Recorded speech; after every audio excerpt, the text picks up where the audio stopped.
I'm going to use the analogy of a play for today's talk. With a play, you have a script, you have a cast of characters, you have the behind the scene crew and technicians. So when we are getting ready to incarnate,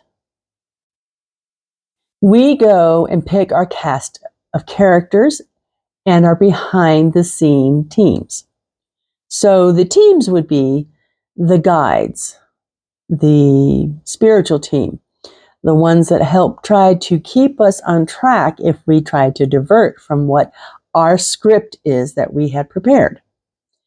Now, I don't mean every word and every movement is scripted out. Even on an earth stage, there's some ad-libbing, right? And we have free will. So that comes into play too. So there's always some wild cards. So we've picked our behind the scenes team, our guides. Now we have to pick our cast of characters. And we oftentimes use the same soul group, just in different ways. So like perhaps your significant other and you had been brother and sister in another lifetime, mother and father in a lifetime, or mother and child, father and child. There's so many variations. Sometimes we want to throw in a little extra spice. So we go to another soul group and we ask, hey, this is what I want to experience and this is the help I need. Would you be willing to play this particular role? They can say yes, they can say no. The part that I like about asking somebody from another soul group to come into your play is that your soul is not accustomed to theirs because you haven't worked with them before, or you've worked with them sparingly before. So that adds, again, a little spice to the play. So you've picked your cast of characters. This includes your villain. Every play, every book has the villain. So we'll use my life as an example. So my villain was my mother, who was narcissistic. I'm sure there's some other things in there. But I asked her to be my villain. And if you think that's an easy role, to come down here and be a narcissist, it's not an easy role. I couldn't see that while I was experiencing the narcissistic relationship, but there you have it. But there's also family members. Family members, I ask them to play particular parts as well. And I am asked to play parts on their behalf as well. We're all doing this for life experience, for soul growth. So yeah, we sometimes fill up our plates with a lot of challenges for when we get down here. Now, when you've created your play, and the play it's a shell, it's an outline, it is a, like if you think about a house, it is building, you have the foundations, building the walls and placing the rooms and all that. So this play has the cast of characters.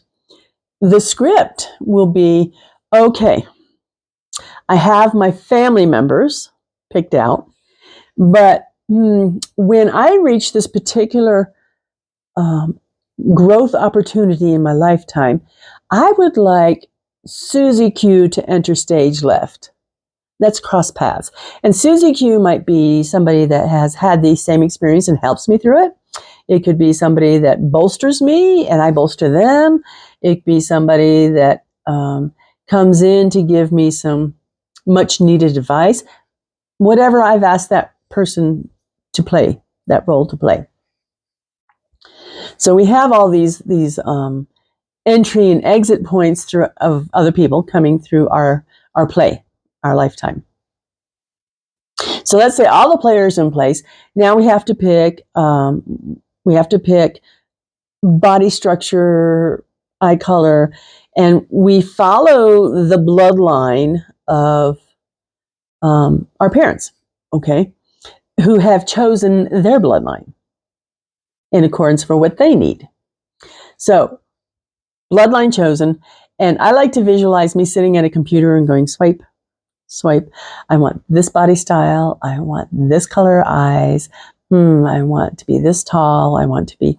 So we kind of build an outline. Now, I had a body structure, but somewhere along the line it got bigger because of my choices of not understanding, not knowing that a lot of cortisone and steroids, and I don't mean bulking up steroids, I mean steroid medicine, affected my body. So it went big. My body went big. Free will. These are the wild cards that I threw in. All right. We have our play sketched out. We know coming in that there's going to be a lot of ad-libbing because free will, both mine and other beings, free will. We do the best we can. If we get off course, our team kind of nudges, kind of like the little angels on the shoulder going, you shouldn't be doing that, or you got off track. Let's get you back on track. Again, free will, we can ignore them. So what it boils down to is you are 100% responsible for your path, your trajectory, your decisions. Kind of sucks, doesn't it? We are not at the mercy of. All right? It may feel like that, and we're programmed like that once we enter a physical body here.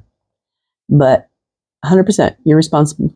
Your actions, decisions, trajectory, it's all you. All right, so we have our team. We enter the womb. We are born, and the play begins. Now, for me, the play began in utero. I have in utero memories, not pleasant ones, but had to do with my mother. So the play begins. I spent the first 11 years of my life on this planet sitting in my window and sobbing every night. I made a mistake. I shouldn't be here. Take me home. So yeah, I had some memories already in place. So as soon as I was old enough, I was like begging, please take me back. I've changed. I realized I'm here for a reason. Let's get busy. So our play. I asked my mother to be a villain, and I've said this before, and I say it without sarcasm. She did a great job. She did a fine job of playing the villain. And it really helped me. I don't condone violence, abuse in any way, shape, or form. I don't. But I am the person I am today, which had a large part to do with my mother's role in my life that I asked her to do. All right. I also asked family members to not come to my rescue. So I was isolated as well. But I like who I became.